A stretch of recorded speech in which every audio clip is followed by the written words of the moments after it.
नमस्कार विद्यार्थी मित्रांनो, ऑफिसर अकॅडमी या यूट्यूब चॅनलवरती मी सर्व विद्यार्थी मित्रांचं सहर्ष स्वागत करतो। आज नुकतीच एक आदिवासी विकास विभाग यांच्या अंतर्गत ग्रुप डी ची चौकीदार म्हणून एक जाहिरात आलेली आहे। टोटल वॅकन्सी 416 आहेत। संपूर्ण महाराष्ट्रामध्ये विभाग वाईज जी रचना आहे ती आपण बघणार आहोत। त्याचबरोबर त्याचा परीक्षेचा पॅटर्न, क्वालिफिकेशन काय लागणार आहे या संपूर्ण माहिती आजच्या या व्हिडिओमध्ये बघणार आहे। सगळ्यात पहिलं म्हणजे सरळ सेवा पद्धतीने ग्रुप डी ची जाहिरात असेल। पद असणार आहे चौकीदार म्हणजे वॉचमन ज्याला म्हटलं जातं, आणि आदिवासी विभागाच्या अंतर्गत महाराष्ट्र शासनाने नुकतीच म्हणजे काल 27 तारखेला ही जाहिरात प्रकाशित करण्यात आलेली आहे। आणि टोटल जी पद आहेत ती 416 आहेत आणि तो फॉर्म फिलअप करायचा आहे www.maharashtra.gov.in या वेबसाईट वरती तुम्ही फॉर्म फिलअप करू शकता। आता ऑनलाइन ऍप्लिकेशनची जी तारीख आहे ती तारीख लक्षात घ्या, 27 तारखेपासून म्हणजे काल ऑनलाइन ऍप्लिकेशन सुरू झाले ते 18 मे पर्यंत ऑनलाइन ऍप्लिकेशन तुम्ही फॉर्म फिलअप करू शकता।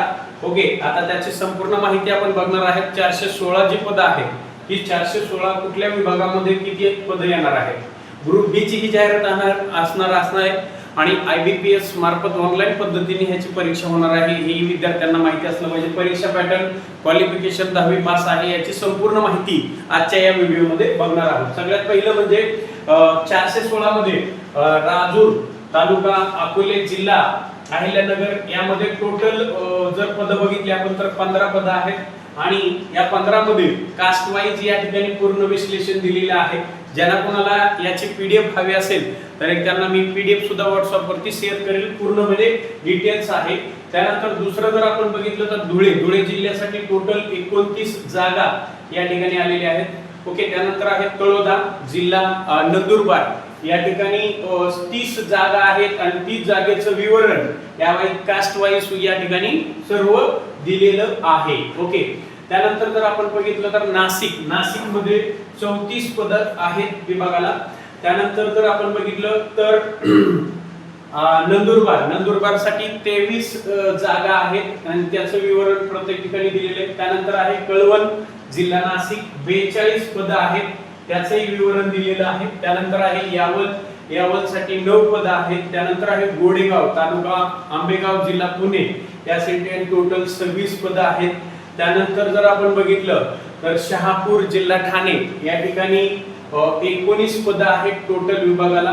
त्यानंतर जर आपण बघितलं तर या ठिकाणी पेन जिल्हा रायगड या ठिकाणी 11 पदांचा समावेश आहे।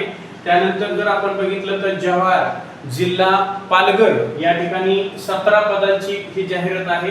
त्यानंतर डहाणू जिल्हा पालघर यामध्ये टोटल 24 पद आहेत। त्यानंतर जर आपण बघितलं तर सोलापूर साठी टोटल 5 जागा आहेत। त्यानंतर आहे छत्रपती संभाजीनगर साठी टोटल 12 जागा आहेत। त्यानंतर जर आपण बघितलं तर पुसद जिल्हा यवतमाळ या ठिकाणी टोटल 8 जागा आहेत। त्यानंतर जर आपण बघितलं तर धारणी जिल्हा अमरावती 19 जागा आहेत। त्यानंतर किनवट जिल्हा नांदेड या ठिकाणी 2 जागा आहेत। त्यानंतर आहे कळमनुरी जिल्हा हिंगोली या ठिकाणी जर आपण बघितलं तर 2 जागा आहेत। त्यानंतर आपण जर बघितलं तर अकोल्यासाठी टोटल 13 जागा आहेत। त्यानंतर जर आपण बघितलं तर पांढरकवडा जिल्हा यवतमाळ साठी 3 जागा आहेत। त्यानंतर जर बघितलं आपण तर चिमूर जिल्हा चंद्रपूर या ठिकाणी टोटल 7 जागा आहेत। त्यानंतर चंद्रपूर जिल्हा चंद्रपूरच या ठिकाणी 15 जागा आहेत। त्यानंतर जर आपण बघितलं तर गडचिरोलीसाठी टोटल 9 जागा आहेत। त्यानंतर गडचिरोलीमध्ये भामरागड नावाचं ठिकाण आहे, त्या ठिकाणी 5 जागा आहेत। त्यानंतर जर बघितलं आपण तर भंडाऱ्यासाठी टोटल 5 जागा आहेत। त्यानंतर आहे देवरी जिल्हा गोंदिया यासाठी 16 जागा आहेत। त्यानंतर जर बघितलं तर आपण नागपूरसाठी टोटल 8 जागा आहेत। त्यानंतर आहे वर्ध्यासाठी टोटल 6 जागा आहेत।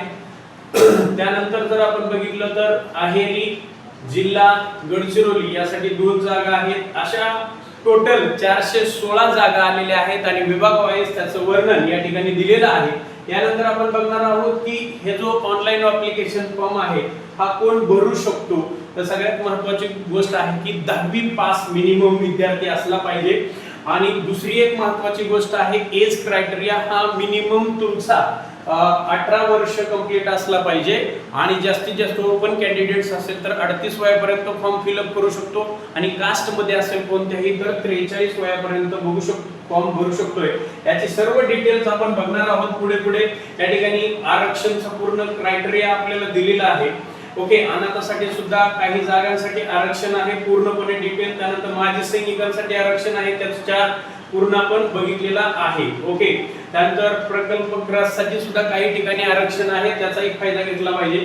ओके, त्यानंतर या ठिकाणी फॉर्म भरण्यासाठी बघा मिनिमम 18 वर्ष पूर्ण आणि 38 वयापेक्षा जास्त नसावा हा खुला प्रवर्ग आहे आणि 43 जे कास्ट मध्ये आहेत त्यांनी 43 पेक्षा जास्त म्हणजे 43 वयापर्यंत फॉर्म फिलअप करू शकताय।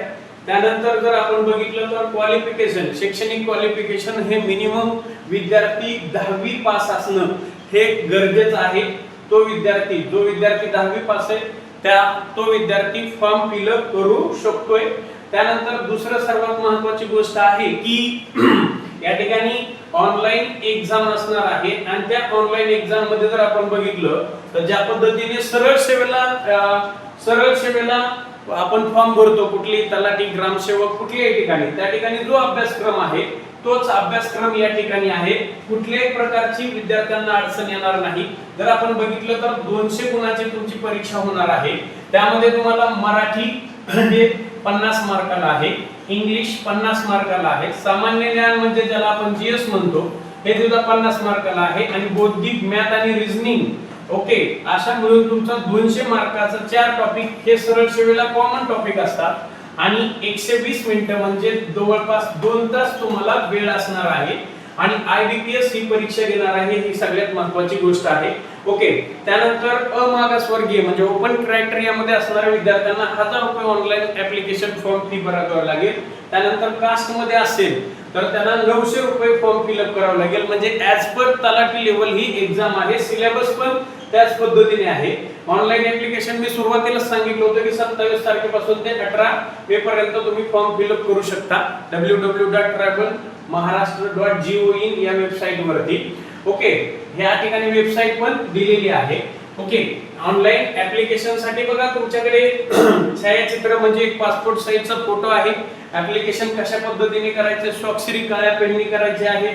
ओके, या सर्व गोष्टी या पीडीएफच्या माध्यमातून दिलेल्या आहेत। ओके, या उमेदवारांनी फॉर्म फिलअप करताना कुठल्या गोष्टीची काळजी घेतली पाहिजे हे सुद्धा या ठिकाणी पूर्णपणे दिलेले आहे। ज्या कोणाला याचे संपूर्ण मार्गदर्शन पीडीएफ किंवा नोट्स टेस्ट सिरीज हवे असतील तर त्यांनी ऑफिसर अकॅडमी किंवा माझ्याशी कॉन्टॅक्ट केला तरी चालेल।